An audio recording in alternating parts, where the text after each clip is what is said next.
so hard to follow the FODMAP diet, especially when there is so much information available online? Actually, the more information there is, it can make it more confusing. The Low FODMAP diet was developed to help people with IBS, and most research shows it helps about 3 out of 4 people better manage digestive symptoms. But it is not an intuitive diet to follow on your own, and it can be very confusing. So this is what I'm going to be talking about in this episode of The Inside Knowledge. You'll learn what are FODMAPs, when to try this diet and when not to, and how to start. And you'll also find out some of my top tips on making the guidelines as easy as possible to follow.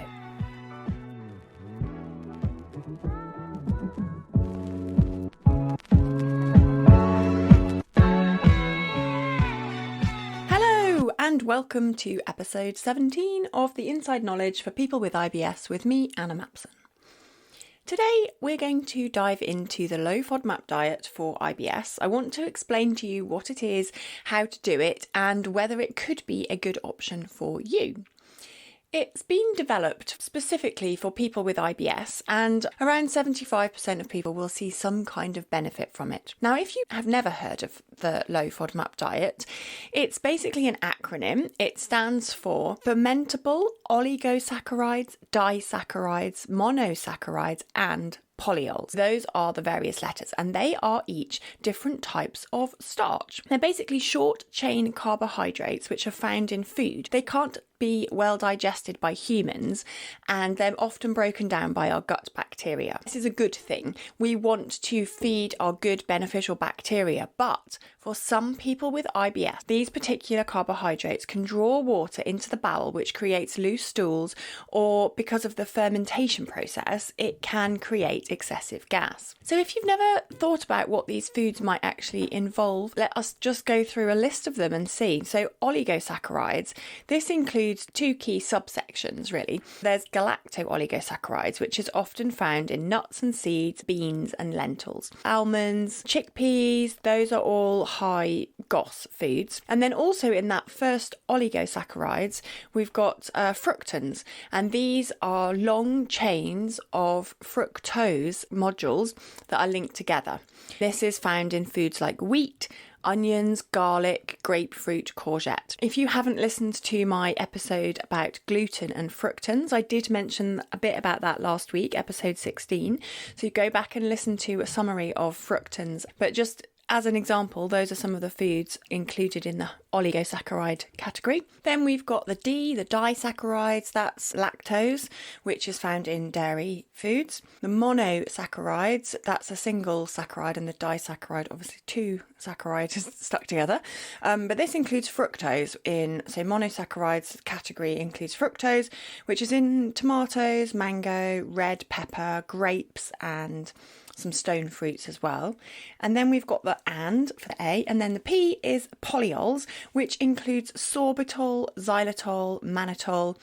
Sorbitol foods include sweet corn, avocado, blackberries and white cabbage, and the mannitol section includes butternut squash, cauliflower, mushrooms, celery and fennel. So what you might see from this list of foods I've just drawn out is that they're all healthy, good foods. Like, these are not foods you want to restrict long term. So the process of the Low FODMAP diet is not to restrict these foods in the long term. The way you approach the diet is to follow this low FODMAP elimination phase for somewhere between 2 to 6 weeks. This is to see if you feel better without these fermentable carbohydrates. So if you feel better, you get less bloating, maybe less diarrhea, less gas. That's a good sign, and it means you can continue. The reason it's up to 6 weeks is that sometimes people find it takes a little bit longer to see improvements, and you probably would want to do at least 2 weeks. And I find sometimes if you have a bit of a slip up and you eat something high FODMAP you didn't realise, you might want to do another week, or you might want to do a little bit more in order just to help you get a good baseline. That's what the first phase is all about, establishing a good baseline and reminding yourself of what good digestion should actually feel like. Then the important bit, the most important bit that most people don't get to, is the reintroduction phase. You want to do a careful reintroduction of higher FODMAP foods whilst monitoring all your symptoms. This phase can take a really long time because there is a specific way way to do it, with suggested extended periods of reintroduction and increasing amounts, and you need a bit of time in between each trial to wash out and make sure that you are resetting. Most people do not go through this process properly, and they say, I tried the low FODMAP diet, didn't work, and I still don't know what my triggers are, and that's because of the reintroduction phase. Anyway, the final phase is your new diet, which is a longer term eating plan. So including as many of the high FODMAP foods as you can manage and excluding anything that triggered your symptoms during that reintroduction phase. So who should not be doing the low FODMAP diet? Well, firstly, if you haven't actually got a diagnosis of IBS, I don't suggest starting with this low FODMAP diet. It's not the first thing that I would try anyway, because it is complicated. The first thing to do would be to go to your doctor and understand if there's any medical tests you need and make sure you get checked out before launching into a restrictive diet. If you haven't looked at the basics yet, I would also start there. If you haven't yet addressed how you're eating, looking at slowing down to eat, chewing, all the basics, spacing out your meals, making sure you're getting a good, nourished diet full of protein, fats and carbs. Maybe if you haven't looked at other factors that can really influence digestion, like alcohol intake, caffeine intake, whether you've got sleep, is there any medication that's upsetting your digestion, how is stress affecting you?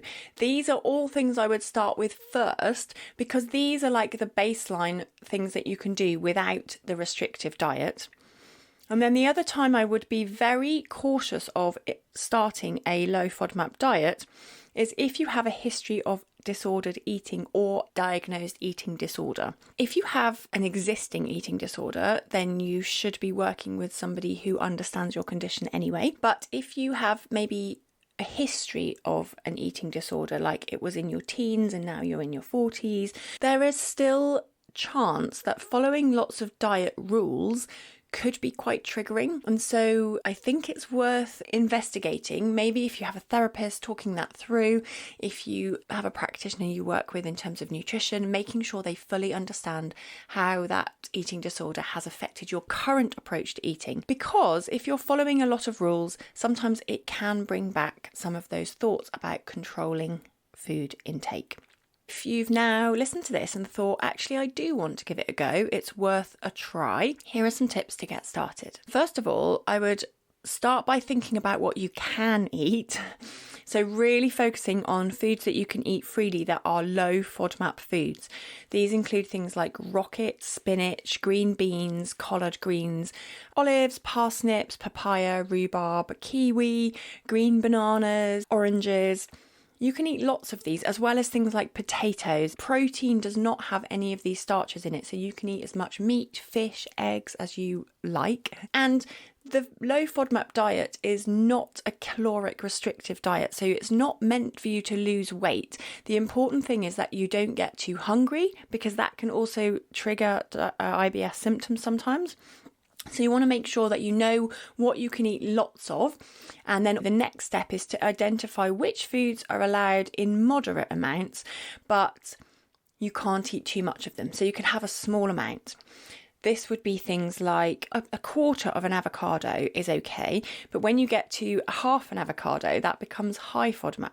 This is why the diet is highly confusing. You will read blogs that say, yes, you can eat peppers, peppers are fine. Then you'll read another blog that says, don't eat peppers, they are high FODMAP. And this is because bell peppers, there are different colours. There's red, yellow, orange and green, and each of them has a different FODMAP rating for the size of the portion that is allowable under the diet guidelines. So for example, with red peppers, you can only have about 40 grams before it tips into a higher moderate FODMAP, whereas with green peppers you can have up to like 60 or 70 grams, I think, before it becomes higher FODMAP. So you can have a lot more for your portion because of the amount of fructose in the fruit. So it is all dependent on portion sizing, and this is why it's good to understand what you can eat lots of without worrying too much, and then what food you can eat in small portions. The other thing to know is that this diet is not gluten-free, it is not dairy-free, but it does limit your intake of wheat due to the high fructans, and milk and high lactose foods such as yogurt and creamy cheeses. So you can have around 40 grams of hard cheese, for example, which is not too bad a portion if you want to have a sandwich or if you want to grate some cheese on your dinner or something like that. It's doable, but it's not a huge portion. So if you're used to eating a lot of cheese, you may find this, just understanding what 40 grams of cheese looks like. And then my last tip on getting started would be to make a plan of 2 to 3 versions in your head or on some paper of breakfast, lunch and dinner. You want to know 2 to 3 things that you can eat for breakfast. Maybe a nice weekend one that might be a bit more tasty and time consuming, and something else that's really quick that you can prepare the night before or that you can do quickly in the morning before work or taking the kids out, whatever. And then do the same for your lunch and your dinner so that you've just got a couple of options that you understand how to make them and you understand what to do. The final thing to remember in terms of quick tips for getting going is that this phase of restriction is only for 2 to 3 weeks. It is not forever. If you can just get through this week, the first week is probably the hardest, and once you've established a little bit of a routine, you'll feel a bit more confident. I'm going to record a part 2 of this podcast specifically about the reintroduction phase because that is one of the most tricky parts of the diet and I want to give it sufficient time. But whilst you're in this low FODMAP phase, the first bit where you're just cutting everything out, a couple of things to help you. One would be thinking about FODMAP stacking. If you have more than one portion of a moderate FODMAP in a meal and you add it to another portion of another moderate FODMAP meal, it could make it a high FODMAP meal without you realising. So as an example, 2 tablespoons of apple is about moderately high for sorbitol.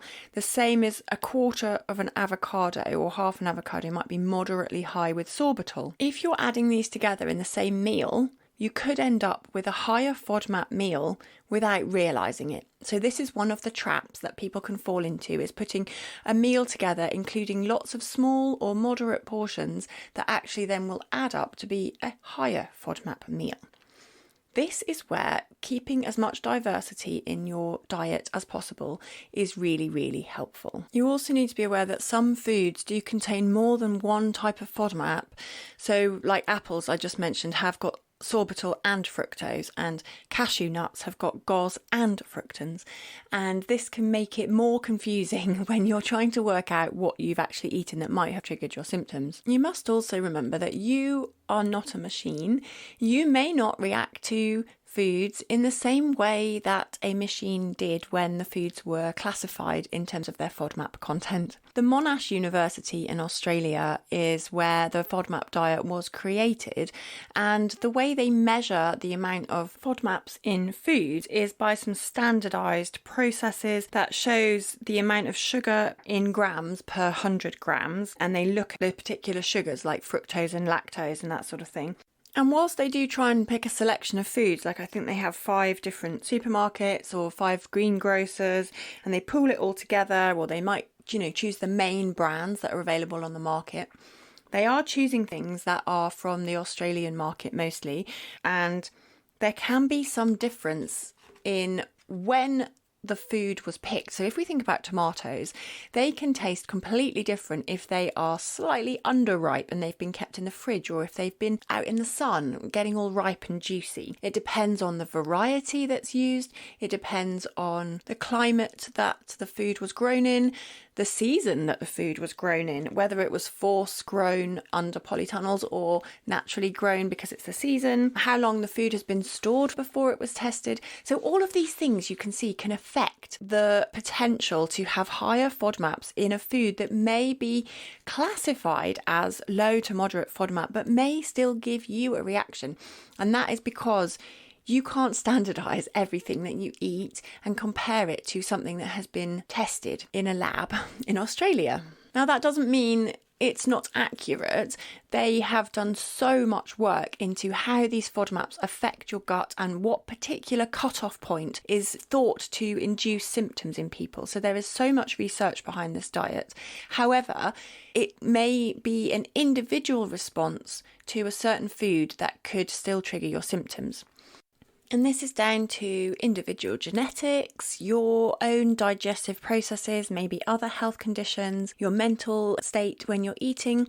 All of these things could have some impact on your ability to digest your food, and that's why there is some trial and error expected in the low FODMAP process. Even if you follow the diet to the letter, it is not an exact science, and I know that can feel very frustrating when you are trying so hard but you're not seeing any of the improvement. The other thing to remember is that it might not be FODMAPs in the food that is the issue for you. There are other kind of triggers in foods that can set off IBS-like symptoms, including histamine, salicylates, which is in things like oranges, berries, sweet potato, broccoli, almonds and tea. Alcohol intake, that can be a real trigger if you are drinking a lot of alcohol alongside the low FODMAP diet. Sometimes dairy, and it can be like a dairy allergy that's been undiagnosed, or maybe you just can't even tolerate small portions of the lactose. It could be a problem with gluten intolerance. Other things in foods like soy and corn or other allergens that are known to be a problem for people, like eggs. And this is where the sulfur content of food may be an issue for some people. So if you find that things like onions and garlic and processed meats, that kind of thing, are all triggering for you, consider whether sulfur might be a problem as well. I just listed those things out. That's not an exhaustive list of other things it could, but it's a common list of things that I will cycle through in my mind when working with somebody who says the low FODMAP diet doesn't work. Other issues that are worth considering if you feel like the low FODMAP diet doesn't work for you is to think about gut bacteria. This is really important because these are the things that are helping to break down the fibre in your diet. If you have a lack of the beneficial bacteria, or you have an overgrowth of pathogenic or like bad bacteria, or maybe some particular strains are overgrowing out of control in your small or large intestine, these can affect your ability to process fibres, and you may find you're reacting significantly to carbohydrates in your food. Then the last two things that you should be aware of is maybe you've got a problem with gut motility, so that migrating motor complex that comes to sweep out your small intestine, that should be happening, and if it doesn't, it may lead to an increase in bacteria overgrowing in your small intestine that can impair your digestive enzymes. So motility in terms of fast transit time or a slow transit time can really affect your ability to digest the food and can lead to IBS symptoms.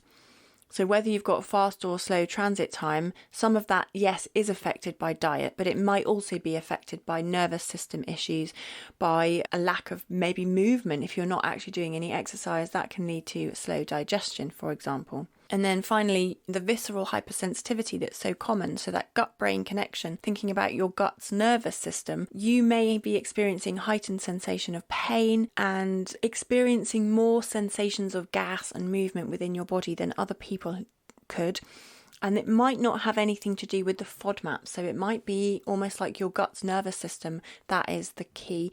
And in that case, you should work on your vagus nerve, other nerve system support in terms of managing anxiety and stress, and also be aware of how hypervigilant you are, which can be a bit of a conundrum when you are doing this diet in order to focus on your symptoms, and yet if you're someone who's sort of symptom obsessed, it can be pretty tricky. I'm going to leave it here for this episode. The next episode will all be about how to do that reintroduction, what you'd be looking for, what kind of things you can do in order to know whether FODMAPs are your trigger, and if they are, which particular ones. So do join me next time for a bit more on the FODMAP reintroduction process. See you then. Goodbye.